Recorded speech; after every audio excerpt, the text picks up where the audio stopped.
Hello, we're standing in front of the MedX Leg Press machine, and specifically this is the Avenger leg press.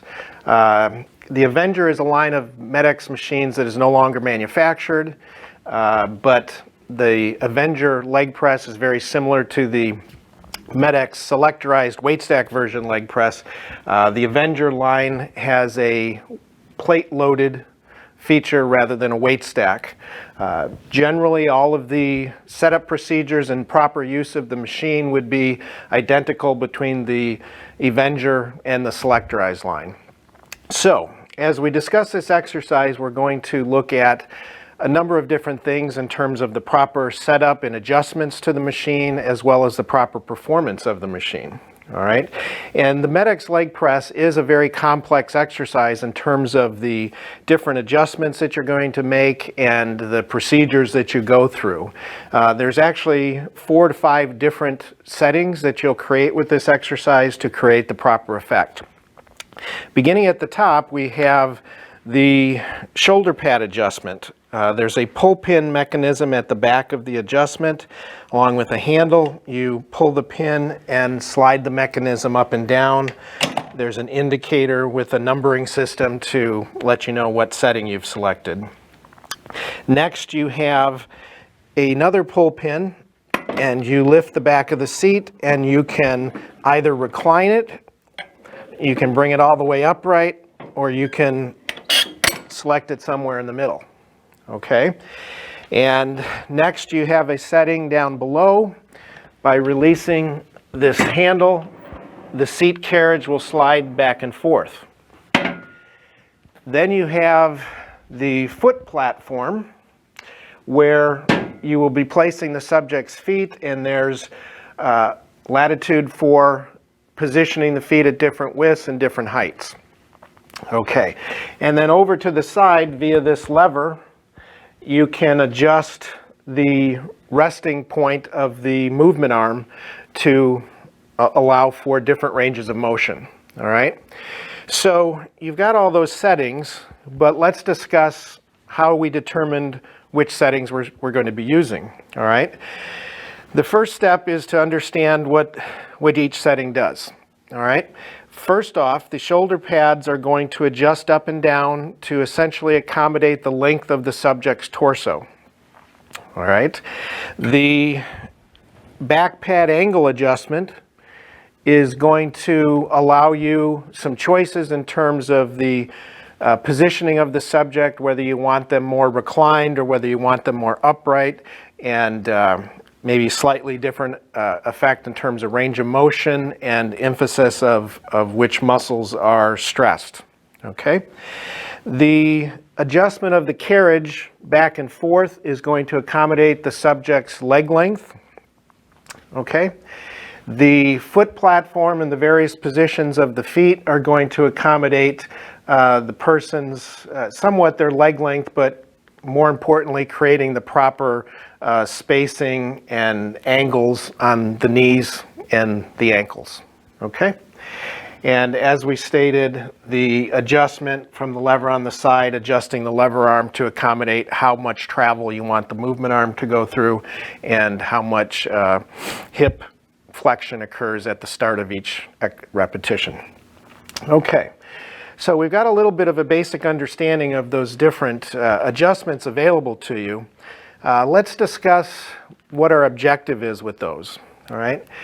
You're trying to create a situation where, very important on this exercise, that as the subject is in the machine and they push the platform out and away to perform a repetition, the platform should travel all the way down. And if we take a look at a indicator here, as this platform comes down, you want this bar to come all the way down and contact this bumper. All right, so what's going to happen is that's going to occur at a point where the subject extends their knees. You want them to be positioned in such a way that that bumper contacts the movement arm and it literally cannot go any farther forward. All right, so that's going to be an important consideration that we'll see as we come back to that in a moment. All right, so I think the first step is to get somebody in the machine and show you how that operates. So if my subject could come around. Basically, what you want to do is have the seat adjustment all the way back.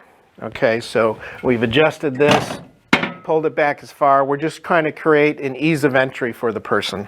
All right, so the person steps in, steps over the rail, sits down in the seat. Have the person slide all the way back into the seat, placing the hands on these handles and sort of shoving themselves up in the seat so that they're not slumped down. Okay, now while they're in that position, the first step is to bring the shoulder pads down with maybe just very, very light contact.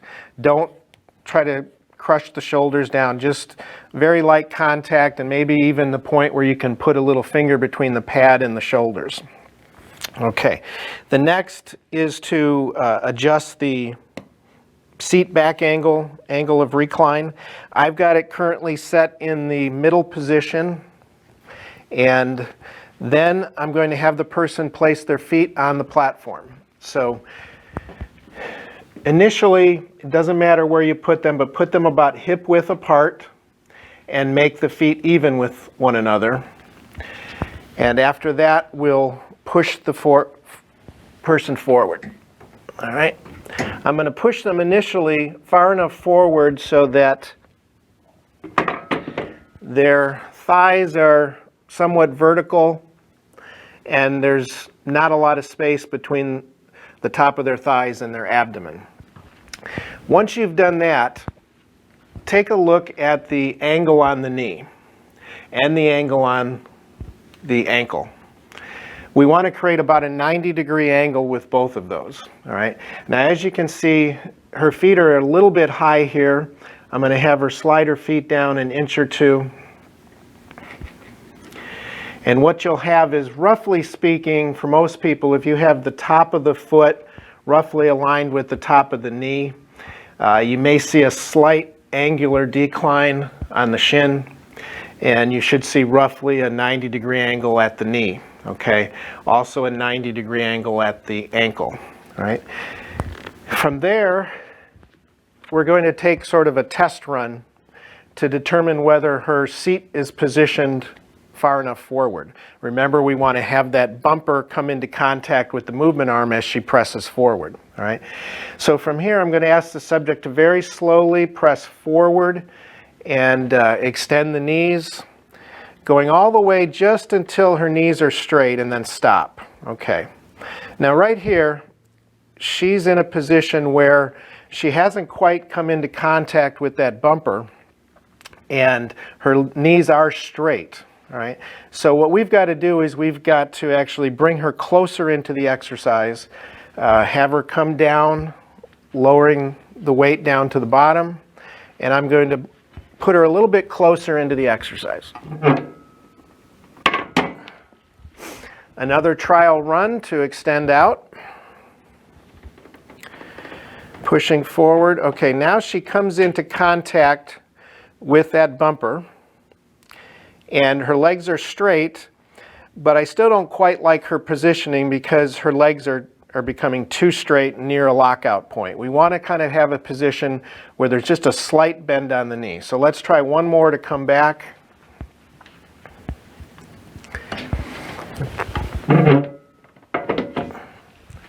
All right, last try. Okay, pushing forward. All right, now she's hitting the bumper. Good contact. Her knees are nearly straight, but a slight bend on the knee. That's looking very solid right there. Okay. From that point, let's have her hold it for a moment so we can discuss something. Very important on a leg press that you never extend farther than this. All right. Look at the angle on her knees and keeping a slight bend on that and not locking out. The reason for this is that when you're doing a pressing movement, if you go too far and completely straighten the knees in this case, you're basically supporting the weight load on the bones rather than the muscles. So the first reason for not going any farther than that is to keep the load on the muscles and not having it just supported on the bones and giving the muscles a rest. The second reason, though, is not doing anything that's going to put excessive stress on the knee. If she were to completely lock out, as I just mentioned, all of that load's going to be transferred from the muscles onto her knees. So for safety purposes, we want to protect the knee and keep a slight bend on that. All right?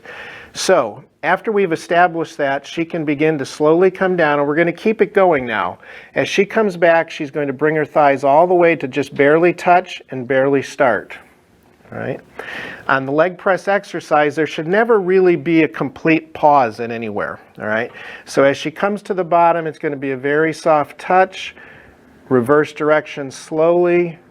There'll be a very soft touch out at the front, and return, and try to keep this more of a continuous loop if you kind of envision that. So it's a constant steady motion back and forth between those 2 points. I'm going to have her do one more repetition. Little touch, very slowly coming back, and just gently setting it down. All right, so I'm going to have her stay seated, but I'm going to back her out a little bit. And we're going to talk about a couple of different things in terms of both the performance and the proper positioning. As you saw, we had her set up so that she not only extended out to that proper knee position, and that proper knee position occurred when the movement arm was resting against that bumper at its end point. Okay? As she came back towards her, her thighs were coming all the way up into her chest, but not so much so that she was compressed in too tightly or causing any kind of congestion between the thighs and the abdomen. All right. Another important point is what happens to the hips as the subject performs the exercise. Basically, you want to have the pelvis and the hip region be completely stabilized, having the hips back against the seat, and you do not want any rolling up of the hips or buttocks off the seat, and you don't want any movement of the hips or anything like that. So stability from the low back, the hip, the pelvis region, and essentially just the thighs moving. All right. So if you can envision that, her leg should just move back and forth, that thigh moving, articulating at the hip, but we don't want the whole hip girdle moving back and forth or rolling up off the seat. Now, one thing to watch for that, if you put the person too far down, in other words, if you bring these shoulder pads too far down, you're going to force the person too low in the seat, and then they're going to have to curl their hips up to have enough space under the shoulder pads. So when you put the person in the machine, make sure the shoulder pads are high enough that they can be all the way up and just have the very tip of their buttocks on the seat with just most everything else against the back pad. All right. And if you put the shoulder pads too high, the person could be completely off the seat and hovering, and their buttocks are not even touching the seat. That would be too high. So you find that position that allows them to barely make contact with the seat bottom and have the majority of their hip up against the back pad. All right. And as you perform the exercise, then it's the subject's requirement that they keep those hips stable and just allow those thighs to move and that articulation at the hip joint. All right. With the foot relationship, all right, we had the subject's feet, as I pointed out, about hip width apart. We created that 90-degree angle at the knee with approximately maybe the top of their foot even with the top of their knee. And we press through in a nice straight parallel fashion with the legs. Now, a couple of things that people tend to do wrong on this exercise would be, one, allowing the hips to roll up off the seat. When that occurs, you're putting a lot of stress on the back, lower spine. You're also taking away the effect of the thigh muscles and the hip muscles doing most of the work. The other thing that people tend to do wrong is they want to go too far with their knees. They want to try to straighten their knees. Because as I pointed out, if you straighten your legs all the way, you're having a situation where you're taking the load off the the muscles and placing it onto the bones or the joints. Well, people like that. They want to try to get out of the strain of the exercise, so they're going to try to straighten their knees too far so that they can, in essence, get a rest point at the end of each repetition. You want to avoid that. One of the ways we avoid that is by setting the machine up so that they can't extend too far, but you do still have to make sure that they're not attempting to go too far with the knees. All right? And from there, obviously proper breathing technique, keeping the head neutral. We place a head pad underneath their head and neck to cradle the neck and keep them straight. And they're essentially just looking straight ahead in between their feet as they're pressing that. All right? With the arms, there are handles at the side of the seat for resting the hands on. That's fine. Some people have short arms and can't really quite reach those handles. It's fine if they bring their hands like more to the side of the seat like this. Sometimes people like to even put their hands up here. That's fine. The idea is to put your hands and arms in one position and then keep them there and relax them. All right? Okay, so now what we want to talk about is some complications that arise over time relative to the seat adjustments. What will tend to happen is as the weight load increases, as the subject becomes stronger and can increase the weight that they're lifting, that creates more force. The exercise becoming heavier places more force, forcing the subject back into the seat and up into the shoulder pads harder. What that does is that the pads compress. As the pads compress, it actually has a slight change in the person's position in the relationship to the exercise. So you're having a situation where they're basically sliding back farther in the seat and higher up into the shoulder pads. That can cause a couple things to happen. Number one, you may notice that their buttocks are coming up off the seat and they're sort of hovering off the seat. And primarily you're going to notice that as they extend out, they may either no longer reach that bumper, that end point, and they may be going too far to the point where their knees are extending too far or coming close to a lockout. All right? So what you need to do to correct that is adjust the person farther forward to sort of counteract that pad compression. One way of doing that would be adjusting the seat a notch closer. If they're hovering off the seat, you want to bring the shoulder pads down a notch to get them lower in that, and that will then correct their improper seating relationship. All right.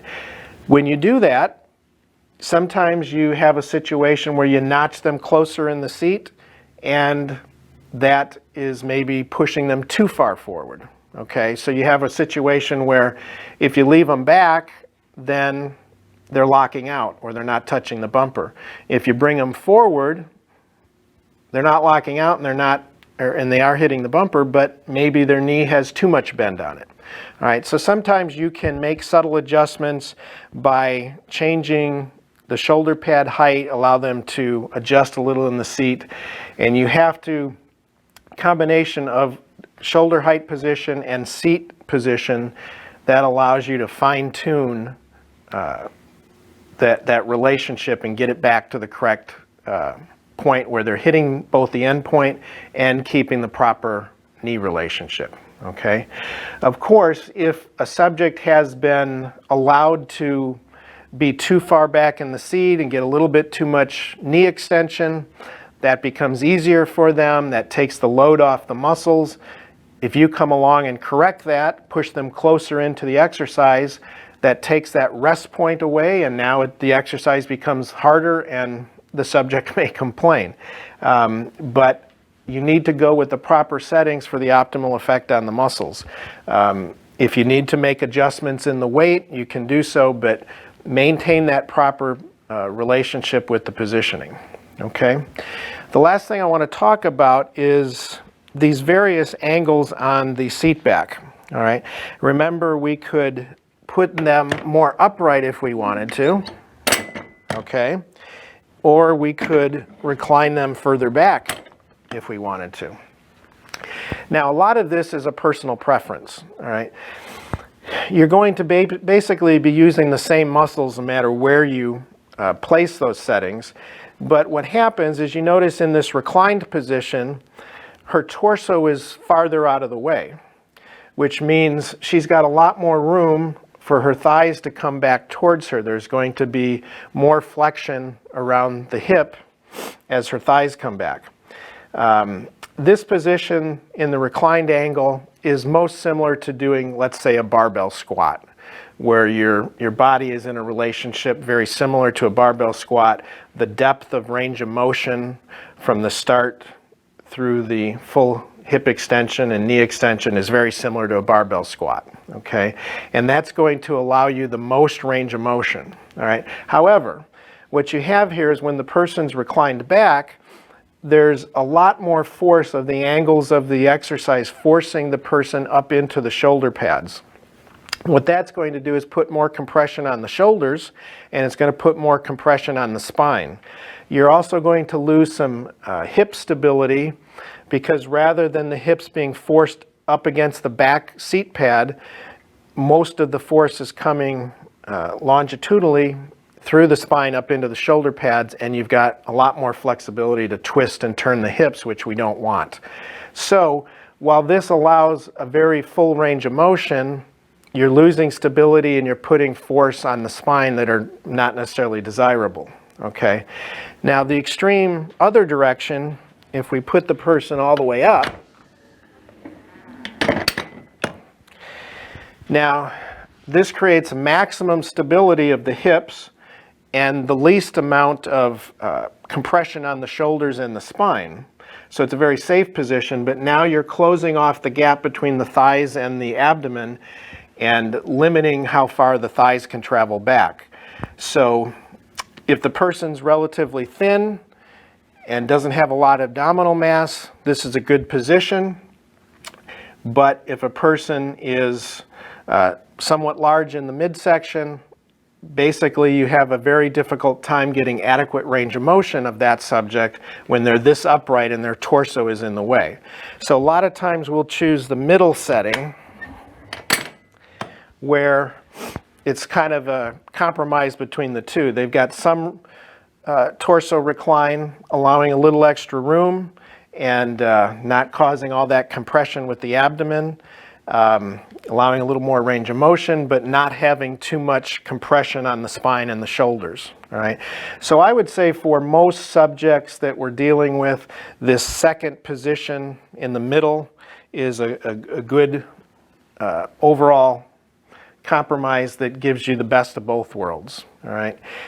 If you have really large subjects that really big, a lot of abdominal mass where you've got to get them out of the way in order to allow the thighs range of motion, that's when you're going to go back to that all the way reclined position that we saw a moment ago.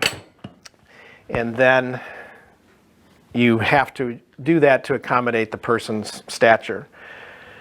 All right, now one thing to point out is that the more you recline the person back, then even with the proper seat position and hitting that bumper, you're going to have a situation where the thighs stop too soon and don't come back far enough. Let's place her in the position that she was.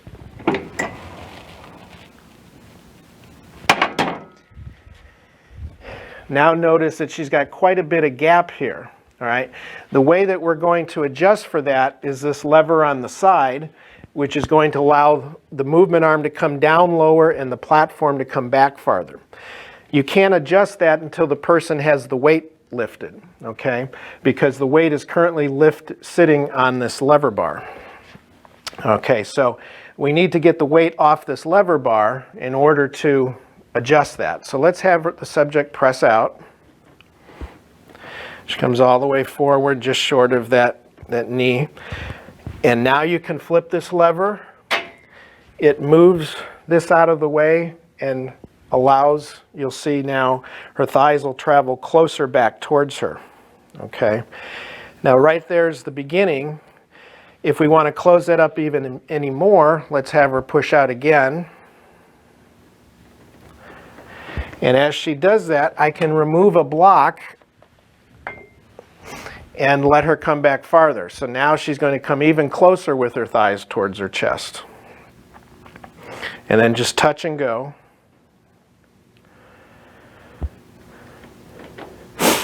When you're done with the exercise, the lever flips back, and this is going to allow now the movement arm to stop short. All right, so basically the lever on the side and adjustments with that will accommodate how far you want the thighs to come back towards her. There is a limit to how far you can go because, again, we don't want to have those hips curl up off the exercise or off the seat. So you want to allow range of motion here, but don't go so far that they run out of flexibility and it causes their hips to roll up in order to accommodate that. All right, as long as they're keeping their hips firmly set, their buttocks are not rolling off the seat, and they don't have excessive congestion here, then you're good. But make those fine-tuned adjustments with the lever and the blocks on the side. Okay. Occasionally, as you change positions with the back angle, you may notice you have to adjust the seat forward and aft because as they're reclined back, they may get to a point where they straighten their knees too far or they don't hit that bumper, and you may then need to adjust them closer in. So as you can see, there's a series of chain reactions that occur that as you change the shoulder position, as you change the back position, that may cause you to then have to make adjustments to the seat position in and out, and you kind of start this cascade of different changes that occur. So remember that end goal, that you want to have a situation where the person is accommodated for their torso length, staying down against the seat bottom but not so far that their hips are curled up, and then pushing out and extending their knees just short of lockout with a slight bend on their knee while simultaneously hitting that bumper out front. Okay, so whatever you have to do to maintain those relationships, you will change these settings to create that effect and correct any deficiencies that you see there.